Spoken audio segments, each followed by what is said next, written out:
Oh, welcome to the non-dual lectionary for the fifth Sunday in Lent, year A. We've got another passage from John, another long passage from John, and it's another one that I think really can only be understood by understanding Jesus as speaking not from the psychological self, but from that deeper true nature recognition. And there's some interesting things in it though that I think pop out also. So let's take a look. It is from the Gospel of John, chapter 11, verses 1 through 45. Now, a certain man was ill, Lazarus of Bethany, the village of Mary and her sister Martha. Mary was the one who anointed the Lord with perfume and wiped his feet with her hair. Her brother, Lazarus, was ill. So the sisters sent a message to Jesus, Lord, he whom you love is ill. But when Jesus heard it, he said, This illness does not lead to death. Rather, it is for God's glory, so that the Son of God may be glorified through it. Accordingly, though Jesus loved Martha and her sister and Lazarus, after having heard that Lazarus was ill, he stayed 2 days longer in the place where he was. Then after this he said to the disciples, Let us go to Judea again. The disciples said to him, Rabbi, the Jews were just now trying to stone you, and are you going there again? Jesus answered, Are there not 12 hours of daylight? Those who walk during the day do not stumble, because they see the light of this world. But those who walk at night stumble because the light is not in them. After saying this, he told them, Our friend Lazarus has fallen asleep, but I'm going there to awaken him. The disciples said to him, Lord, if he has fallen asleep, he will be all right. Jesus, however, had been speaking about his death, but they thought that he was referring merely to sleep. Then Jesus told them plainly, Lazarus is dead. For your sake I am glad I was not there, so that you may believe, but let us go to him. Thomas, who was called the twin, said to his fellow disciples, Let us also go, that we may die with him. When Jesus arrived, he found that Lazarus had already been in the tomb 4 days. Now Bethany was near Jerusalem, some 2 miles away, and many of the Jews had come to Martha and Mary to console them about their brother. When Martha heard that Jesus was coming, she went and met him, while Mary stayed at home. Martha said to Jesus, Lord, if you had been here, my brother would not have died. But even now I know that God will give you whatever you ask of him. Jesus said to her, Your brother will rise again. Martha said to him, I know that he will rise again in the resurrection on the last day. Jesus said to her, I am the resurrection and the life. Those who believe in me, even though they die, will live. And everyone who lives and believes in me will never die. Do you believe this? She said to him, Yes, Lord, I believe that you are the Messiah, the Son of God, the one coming into the world. When she had said this, she went back and called her sister Mary and told her privately, The teacher is here and is calling for you. And when she heard it, she got up quickly and went to him. Now Jesus had not yet come to the village, but was still at the place where Martha had met him. The Jews who were with her in the house consoling her saw Mary get up quickly and go out. They followed her because they thought that she was going to the tomb to weep there. When Mary came where Jesus was and saw him, she knelt at his feet and said to him, Lord, if you had been here, my brother would not have died. When Jesus saw her weeping, and the Jews who came with her also weeping, he was greatly disturbed in spirit and deeply moved. He said, Where have you laid him? They said to him, Lord, come and see. Jesus began to weep. So the Jews said, See how he loved him. But some of them said, Could not he who opened the eyes of the blind man have kept this man from dying? Then Jesus, again greatly disturbed, came to the tomb. It was a cave, and a stone was lying against it. Jesus said, Take away the stone. Martha, the sister of the dead man, said to him, Lord, already there is a stench because he has been dead 4 days. Jesus said to her, Did I not tell you that if you believed you would see the glory of God? So they took away the stone, and Jesus looked upward and said, Father, I thank you for having heard me. I knew that you always hear me, but I have said this for the sake of the crowd standing here, so that they may believe that you sent me. When he had said this, he cried with a loud voice, Lazarus, come out. The dead man came out, his hands and feet bound with strips of cloth, and his face wrapped in a cloth. Jesus said to them, Unbind him and let him go. Many of the Jews, therefore, who had come with Mary, had seen what Jesus did, believed in him. Okay. So again, I mean, I've given at least what for me is the game away, which is like the last couple passages from John we've read. I think if you just put on that new lens of, oh, Jesus is just embodying here true nature, speaking from that voice, not even from the voice of the psychological self, the small self, his human man here in that idea. Although Non-dual means no separation, right? So it's a human voice still. But I mean, from that full recognition, then I think it all comes out. Um,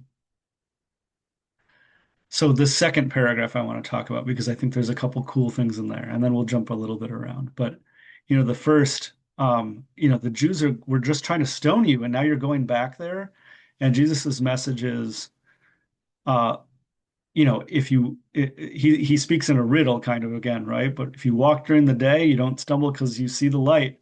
Those that walk at night stumble. Um, but in context, right? Isn't he saying, hey, if I'm speaking from this light, from this true nature, if I am embodying this, nothing can hurt that, right? And it's not, nothing can hurt this human body.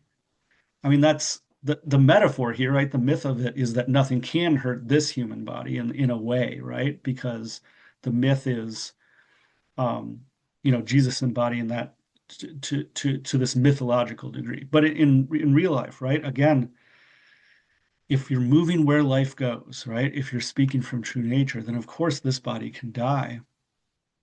But in a way, what matter, right? Because if my true nature is no self, is not tied to this self, right? Then yeah, the body passes away. But in any event, coming back to this, hey, I'm speaking from here. I, what harm can can harm come to me? Yes, right. But what harm can come to me in the non-dual recognition? None, because all that can happen is that this I can die, and that I is just a small I. Um, and then even the language of I'm going there to awaken him, right? And they don't understand, and so he says, "Okay, Lazarus is dead." But we've got the language of waking up right here, and again they don't understand. Again, Jesus is speaking from that deeper place, from that true nature place, and people speaking as psychological selves, they're like taking him for the only way they can understand it, right? From their personal small self. If he's just asleep, then there's no problem here. No, because he's coming to wake him up, right? Um, And but then also that last line in here, right? Let us also go that we may die with him. Ooh, right? Jesus says, so that you may believe. Come with me so that you may believe. And again, the word used for believe here in the Greek is not assent to a factual statement, right? It's more like an active verb of entrusting and therefore following, like entrusting and joining in a way, right? So he says, I'm glad, that you can trust because of this, right? That you can and deep trust, right? That you can rely, that you can have that kind of faith that is like, I'm okay with letting go of myself because there's at least it's not that I know there's something else there. It's more like I'm okay with falling because of the trust that whatever comes next is okay. And so Thomas says, let us also go that we may die with him, right? That we can then hopefully wake up also after. Um, and then, the verse 25, which gets said a lot, right? I'm the resurrection of life. Those who trust in me, right? Those who trust so deeply in true nature, right? Because Jesus is speaking from true nature. So trust in reality, so trust in what is, that even though they die, will live, right? That they can die before they die, as Richard Rohr says, and therefore, because only by dying to the small self, right? In that and using that kind of extreme language, because sometimes that's what it takes to shake us up, right? To talk to that piece that already knows and knows what is, but to get beyond the piece that's like, hey, I want to figure it out. um, so everyone who lives and trusts, right, and has that deep faith will never die because the place of that deep faith is the place that is never born and thus never dies. So just gorgeous stuff in here, right? And then I do want to say something about this paragraph, right? Because this is, where Mary comes to him, Lord, I know if you'd been here, you wouldn't have died, and she's weeping, and Jesus wept, right?